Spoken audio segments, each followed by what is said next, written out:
What I really want to talk about today is an absolutely an amazing structure, which is array. Array is a contiguous data structure that is back to back to back.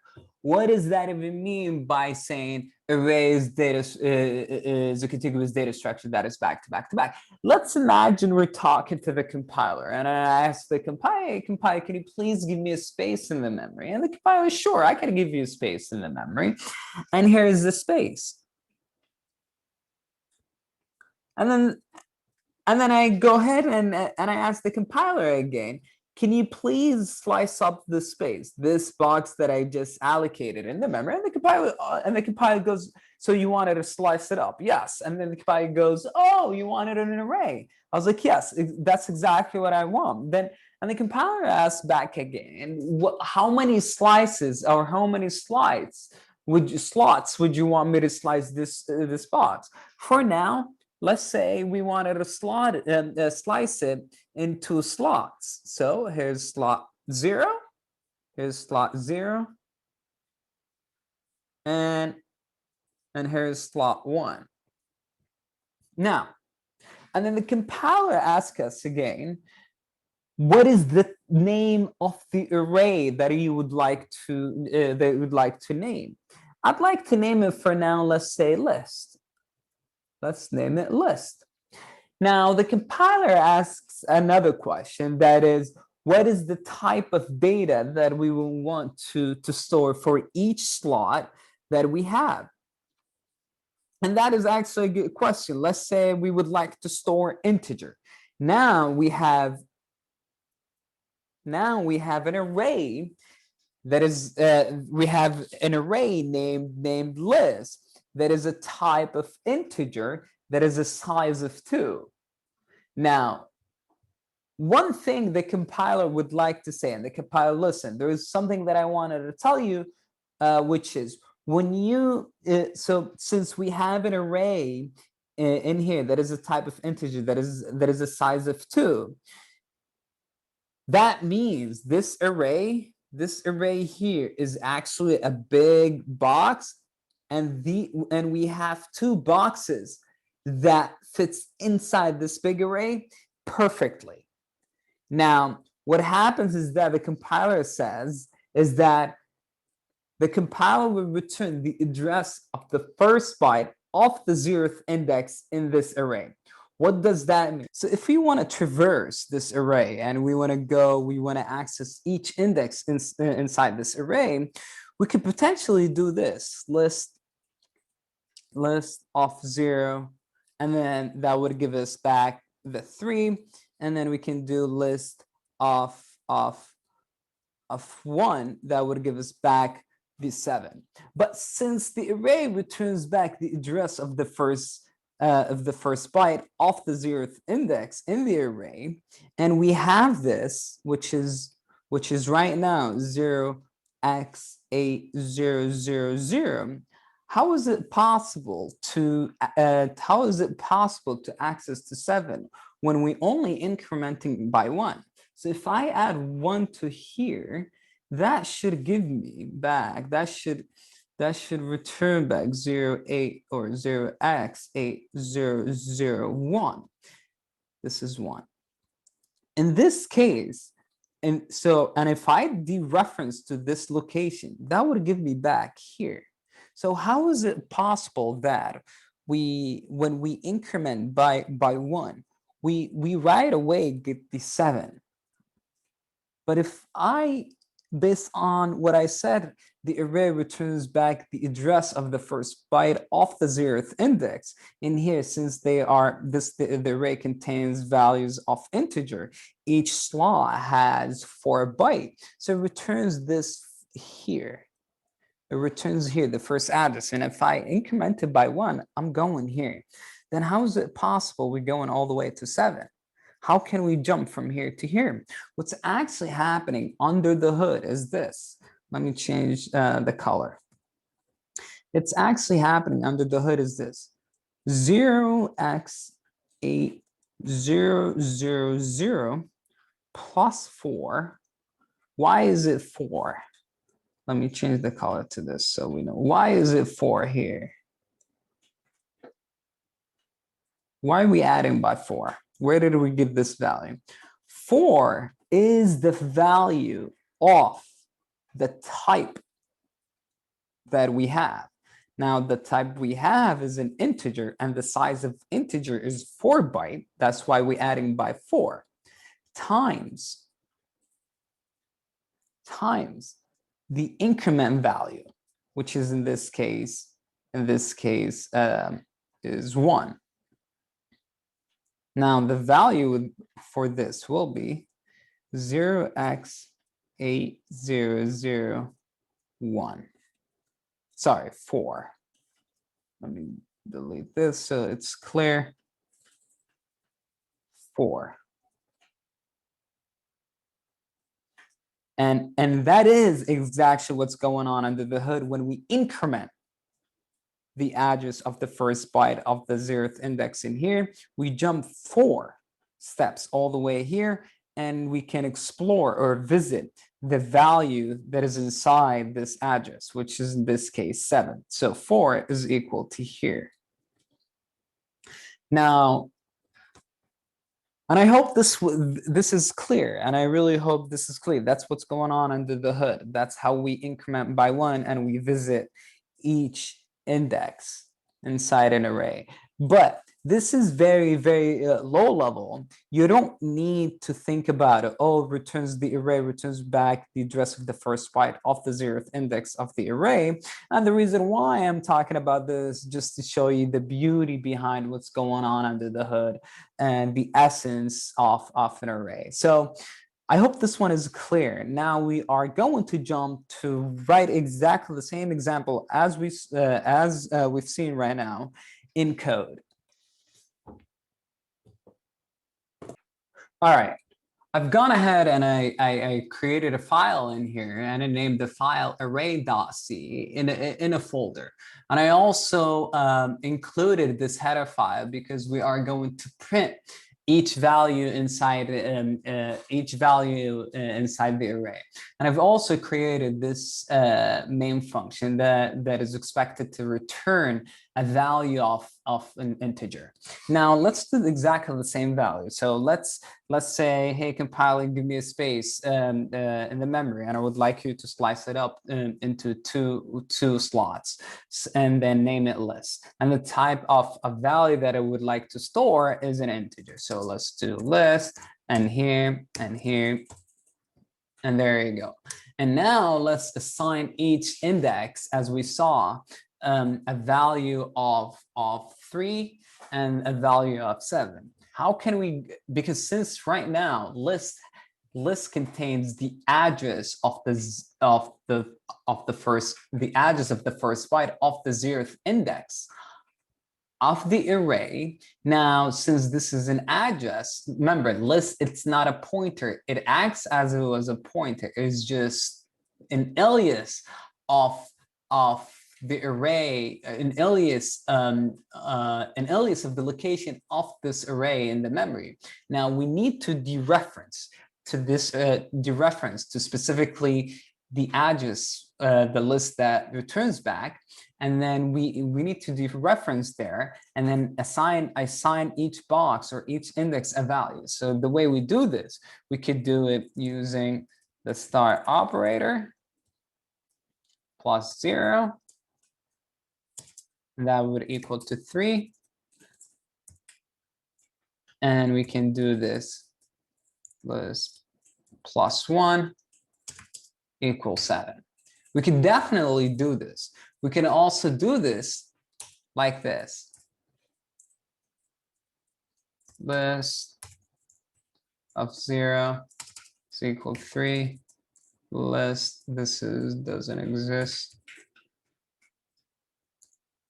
List of 1 is equal to 7. These guys will definitely assign each index a value of 3, and the first index, the 0th index, a value of 3, and the second index, the value of 7. But I'm gonna go ahead and delete this. I like to use this way of dereferences because I like to visualize what's going on under the hood. And so now if we go ahead we go ahead and print each value in there, we can actually iterate for, we can actually iterate. So if I create a loop and then here, and then I go back, now I ask the compiler, hey, compiler, can you declare for me a variable named I that is a type of integer? That's what I am going to do, and assign this to 0, and then 0, while 0 is less than, while I is less than 2, where am I getting 2 is the size of the array, and then incrementing by 1. And here I can incrementing by 1.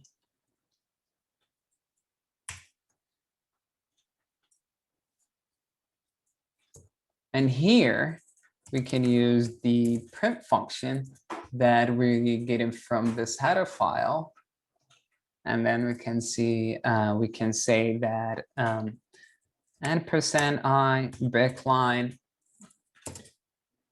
and go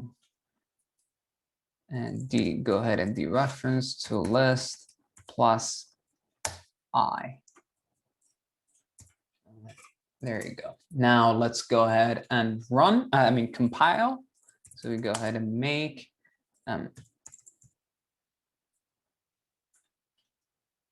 array. And then let's see. And then it compiles successfully. Now let's run array. And there you go. We get 3 and 7. Now let's see the actual address of the first byte of the 0th element of this list. Let's see what the value of the location looks like. So let's do print f, and then that would be p, and then break line. And if I say list, what list does do is that it gives me the value, which is, if you remember, it returns back the address of the first byte of the 0th index. And now this looks like this. Let's save it. Let's clear the screen. Compile successfully. And then rerun. And then this is the value. Now this is the address of the first byte of the 0th index in the array. Now, all I want to do is to print to display the next address, which is the first index. And I'm expecting this to be 0, 4. I'm expecting the difference between the distance between the first index and the second index is 4. So the way we do this, we can do this like this. So 4 here, and we declare I is 0, I minus 2, and then plus I. And then we can say print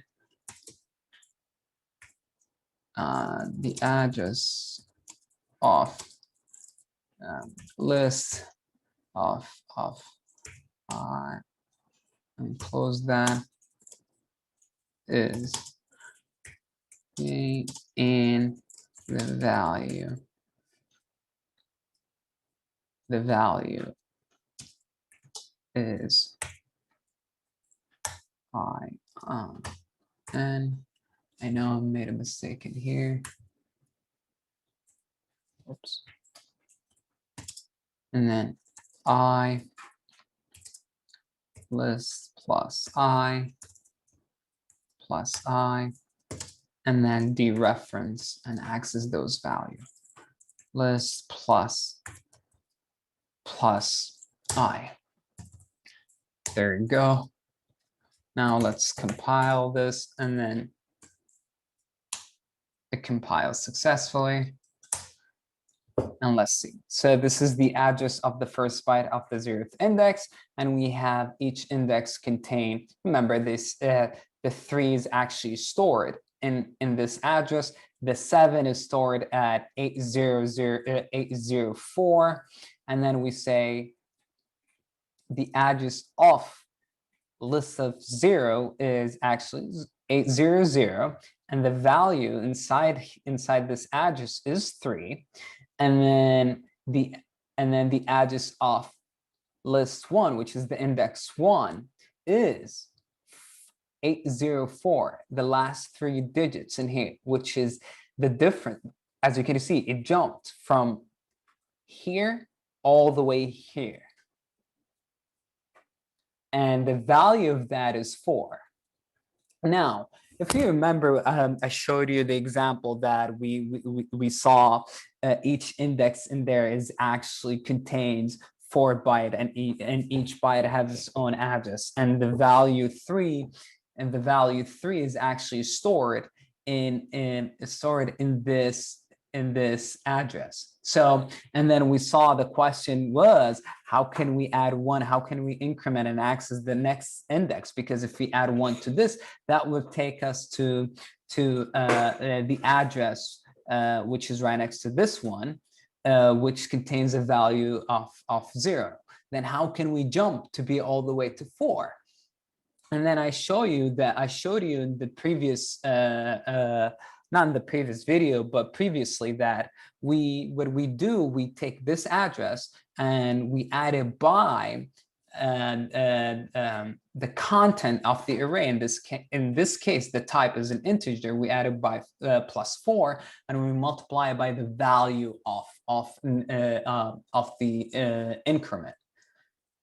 We multiply by the increment value. Then how can we see this? How can we see this? I really want to show you actually how this actually is happening.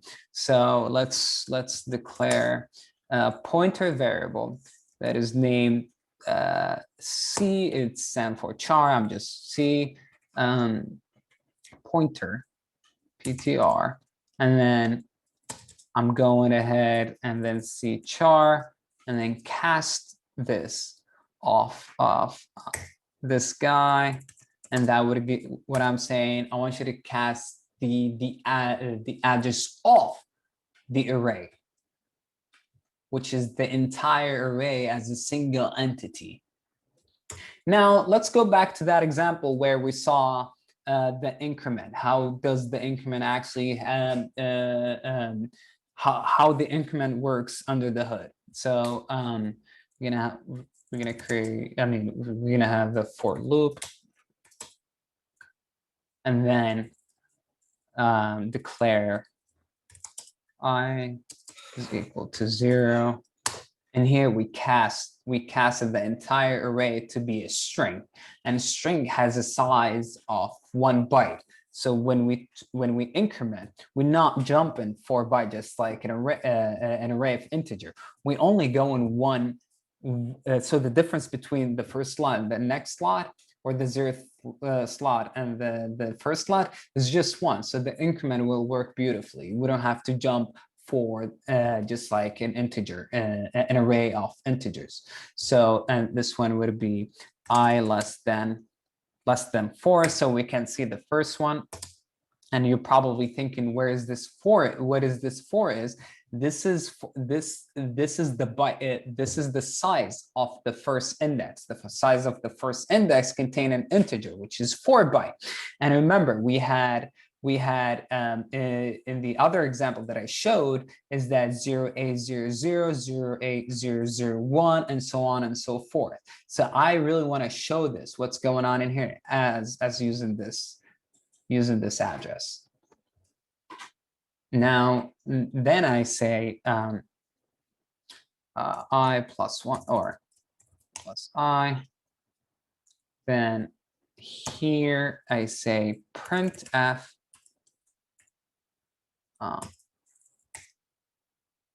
I break line, and go ahead and see, and then go ahead and dereference, and then VTR and increment. Okay, let's compile this. run it. I mean, compile it, compile successfully. Now I run it. Look at that. We had the first one. If you remember, 3 is stored as this at this address. You know what? Let me do this one more time. And the address is here. And let's get this address so we can see.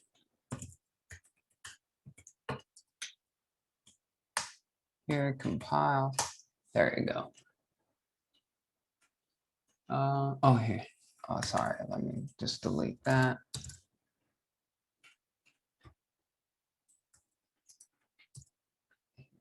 Let me do this one more time.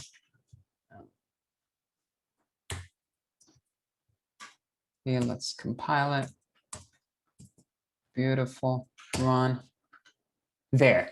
So we have 3. Remember, 3 is stored at the address of the first byte of the 0th index, because there are four addresses in the 0th index, because it's an integer. It contains 4 bytes. And 3 is stored at this location. Now, when we added 1 to that, and I really wanted to show you actually how it jumps from this location all the way to 4. But I want to also show you the values after this address. This is where the 3 is contained. And the next one we talked about, it was 0. And the next one was 0. Now, if we want to see where 7 is, we let it traverse all the way to 5. And then we compile it. It compiles, and then we run it, we get 7 right now.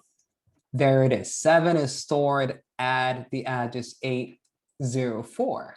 Now, what if I want to get also what's after the address? Remember, we had 804. There's also 805 and 6 and 7. What if I want to see the values? I want to make sure these values are zeros. I can say go all the way to 8, because we have 2 integers and each integer is 4 byte. 4 plus 4 is 8. So let's traverse all the way to there. Let's compile this. Beautiful. Run it. There it is. Now we have 3 stored at this address, 0s at this address, and here also. And then that's how we jump all the way from this address all the way to here. Now, what if I want to see what's actually after this address? I'm expecting right now, this is the first index, the entire thing. And here, this is the second index.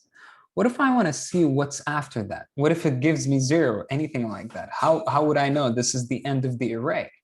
Well, if I say go ahead all the way to 9, here, I'm expecting to return a value that would not, it's not within what we talked about. So there it is. That means we went away, far away, beyond, we went further than the range of the array, and we got a value that we I don't know, 34, and now I know this exceeded the length of the array. So I hope this helps understand how incrementing actually happens under the hood. How do we jump from the 0th index all the way to 4, which is, as we talked about, we take the address of this guy plus the type of content that the array contains. It could be 4 byte, it could be 1 byte, it could be whatever that content in there, and then times by the increment value. And that's the way we jump from the 0th index all the way to the second index. And the reason why we did it in this case, I had to cast the content of the array to string. And then the way string, now we consider this as 1 byte, because string is 1 byte. Now that's why we were able to access these 0 values. Okay, this is all I have in this video, and I hope you guys enjoyed it, and I hope it was clear enough that it made sense to you. And again, thank you so much for watching, and I look forward to talk to you guys soon.